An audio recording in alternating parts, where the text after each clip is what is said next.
지금은 비무장지대 일부에서 만들고 있다지만 혹시 베를린 장벽처럼 되는 건 아닌지 이런 추측도 나오고 있습니다. 국방부 출입하는 권영범 기자 나와 있습니다. 어서 오세요. 네. 예.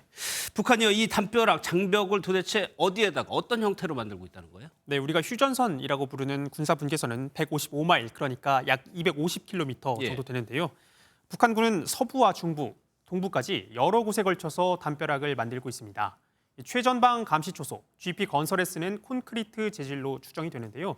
높이가 사람의 키 정도까진 올라오지 않는 것으로 전해졌습니다. 군 관계자는 기초적 공사 느낌이라며 추가 분석이 필요하다고 설명했습니다. 우리 군 당국은 비무장지대 안에서 담벼락을 설치하는 이 행위가 정전협정 위반인지도 살펴보고 있습니다. 예. 그런데 뭐 담벼락, 방벽이라고 하니까 얼핏 베를린 장벽이 떠오르기도 합니다. 네, 그렇습니다. 이 베를린 장벽은 우리처럼 한때 분단 국가였던 이 서독과 동독 국경에 있던 장벽이죠. 그렇죠.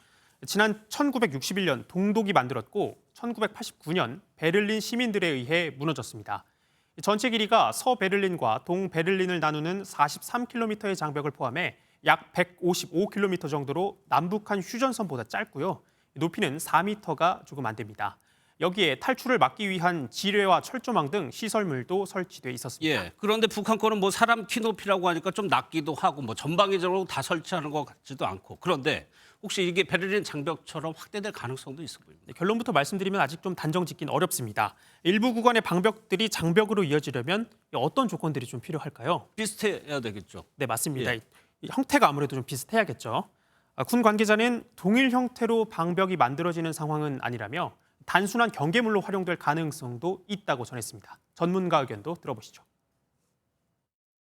효율성과 비용적 측면에서 쉽지 않다라고 보여져요. 부분적으로 중요 초소, 노출을 피하기 위한 담벼락 설치, 이것으로 보는 게 상식적이다.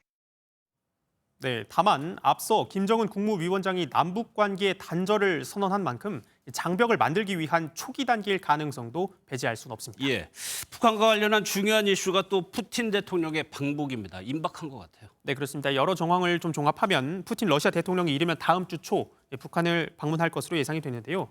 실제 성사가 되면 푸틴 대통령은 김정일 국방위원장이 집권하던 지난 2000년 7월 이후 24년 만에 북한에 들어가는 겁니다. 예. 북러 관계가 더 가까워지는 것 같은데 우리 국방부 장관도 한마디 했네요. 네, 그렇습니다. 신원식 국방부 장관은 외신과의 인터뷰에서 이렇게 말했습니다.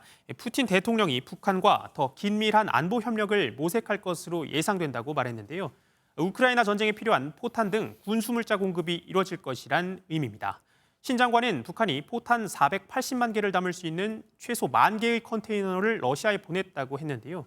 여기에 우크라이나 공격을 위한 탄도미사일 수십 기도 보냈다고 덧붙였습니다. 알겠습니다. 잘 들었습니다. 권영범 기자였습니다.